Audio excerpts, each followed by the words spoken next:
How would you feel if I said that the Bible gives you permission to say just how bad things really are? That it gives you the voice to move beyond silent suffering and welcome your complaints? Today, I'm going to be showing you how easy it is to create a lament psalm. In essence, we will look at the common structure found within these psalms and model our own after it. I hope this comes to be a gift for you as you process through the difficulties that life brings. Lament psalms give you the structure needed to voice how you feel without being moved to utter despair or deconstruction. I do want to briefly mention that Mentor Mama came out with a Thanksgiving PDF that has an adult devotional, a kids devotional, kids craft, all of our family's favorite recipes so that she could help you guys create a Christ-centered Thanksgiving environment, whether that be for your family or whether that be for Friendsgiving. If you're planning on hosting for Thanksgiving, or if you want to just bring a unique recipe or a devotional to the table, then this is something for you. If you want to help support us by purchasing this PDF, I'll have it linked here and linked down below. Lament psalms teach us how to cry out to God. It is crisis language. A lot of what I'm going to be sharing today I found in the book Between Pain and Grace, A Biblical Theology of Suffering by my teachers, Dr. Peterman and Dr. Schmutzer.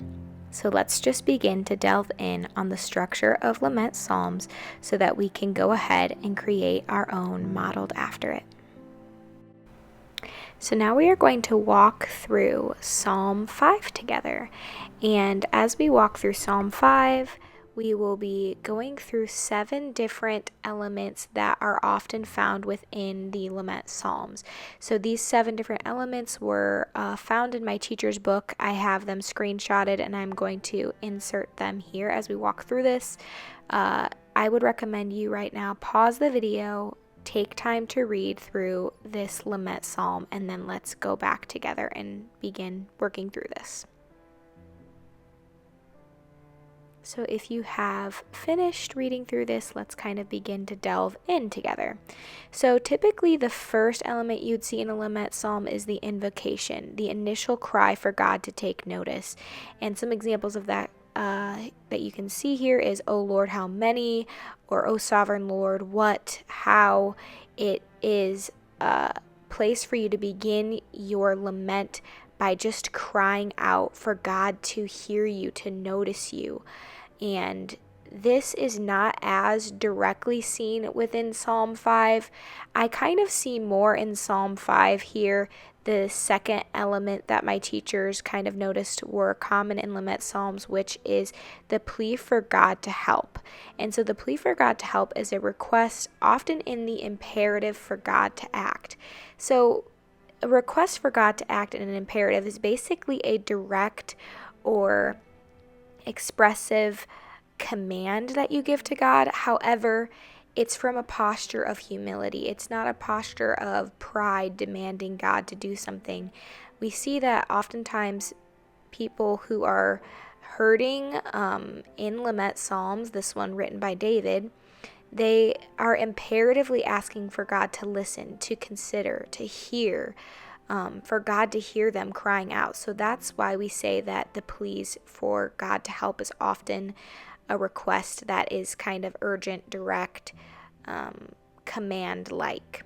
So then we are going to go ahead and talk about the third element that is often seen in lament psalms, and this is really kind of the meat and potatoes of a lament psalm, which would be the complaint. This is the focal point. It's going to be a general description of the suffering, revealing what has motivated the psalmist to write it.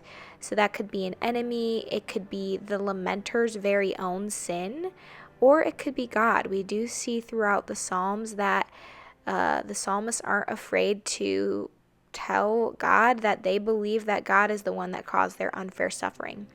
So I'm going to go ahead and highlight in green here where I see the complaints going on here. So I believe that David is complaining about an enemy. He's not complaining about his own sin. He's not saying that he believes that God was the one that is causing injustice, but rather we see that he believes the enemy is the one who's doing wrong. The enemy is the one who tells lies, who is bloodthirsty, who is deceitful. This is the type of person that God detests. Not a word from their mouth can be trusted. Their heart is filled with malice. Their throat is an open grave. Once again, they tell lies. So this is what David sees as the main focal point of his lament here, that being the enemy. The fourth point that we have here is confession of sin or assertion of innocence. So oftentimes in a lament psalm, you will see the psalmist either say, okay, Lord, I confess my sin, and that would typically probably pair with their complaint being their own sin problem, right? So if you are coming to the Lord lamenting your own sin, you are going to have a moment of confession. However, if you are not confessing your own sin, you might instead be trying to assert your innocence, showing God that you did not commit a sin. You want God to see that you are not in the wrong. So this is not as overt in this psalm, but we do see the psalmist declaring that they are trying to live a righteous life before God, that they love God, that they go into their house and they are dedicated to Him. So now we are going to move on to the fifth common theme that we see in lament psalms, which is cursing of the enemies, which is where you seek covenant vindication from the warrior God. So here we see that the psalmist is asking God to declare his enemies guilty, right? He wants to see God come through for him. This is a place where you can talk about justice against the enemy. So that is the fifth point, and now we are going to move on to the sixth, which talks about expression of confidence in God's response.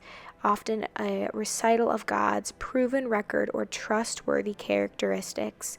Behold, God is my helper. The Lord is the upholder of my life.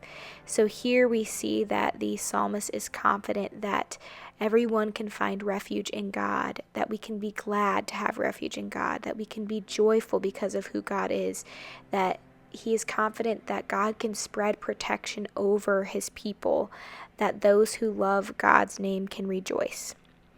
And lastly, the seventh point, the hymn or the blessing is not as overt in this psalm. Once again, the hymn or the blessing often found at the end of a lament psalm would be assurance of praise that will follow God's rescue. So this would be the psalmists praising God for their confidence in how they believe God will respond and rescue them.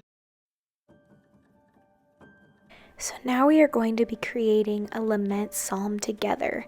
Today we're going to be creating a lament psalm for our sexual sin that we might be involved in. This is something that a lot of us struggle with secretly or are filled with shame about, and this is something I am becoming more passionate about talking about. I actually came out with a song this summer.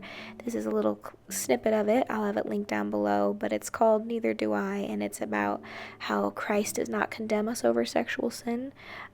Ashley created this artwork for me. I'm actually wearing the shirt today, and I'll have it linked down below as well. It's on sale on our Etsy, but we're going to go ahead and create a lament psalm over sexual sin together. I hope this is therapeutic, and I hope this kind of gives you a launching pad to go off of on your own.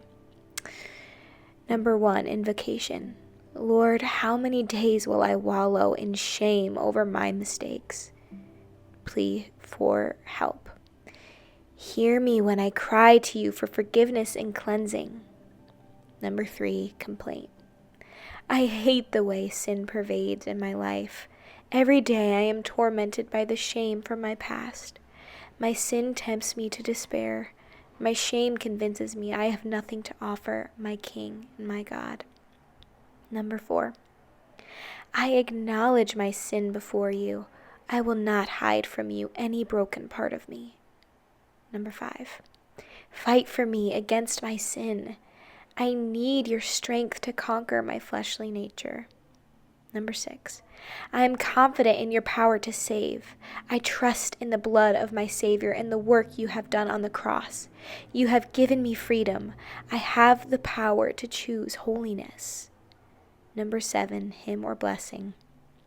I trust in the steadfast love of my Savior. Blessed be the God who forgives all my sins and cleanses me from all my failures. I am going to have linked down below this little PDF that I created with the example of Psalm 5 and the example of the sexual sin passage, as well as a few notebook papers that you can fill out yourself, and of course the template that I have of the screenshot from my teacher from their book. Please, I recommend that you check out his book down below. It's amazing if you want to learn all things about lamenting and how that fits in with our Christian faith. But with that being said, I hope to see you guys next week on Coffee and Bible Time. Bye!